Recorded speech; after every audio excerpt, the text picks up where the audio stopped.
اگر اس میں شک کیا جائے، مشکوک بنایا جائے، تو یاد رکھنا ساتھیوں، میرے دوستوں، پھر تو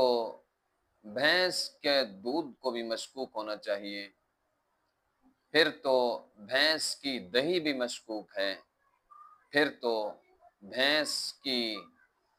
بھینس کا مکھن وغیرہ، ملائی، جو کچھ بھی اس سے نفع حاصل ہوتا ہے، اس کا گوشت بھی مشکوک ہو جائے گا۔ جب اس کے گوشت اور اس کے دودھ اور اس کے سب کچھ کو ہم حلال قرار دیتے ہیں، اس لیے دلیل یہ بنا کر کہ یہ گائے میں داخل ہے، بہیمۃ الانعام میں یہ داخل ہے، تو قربانی والے حکم میں بھی ہمیں اس ہٹ دھرمی کو چھوڑ کر ہمیں یہ بات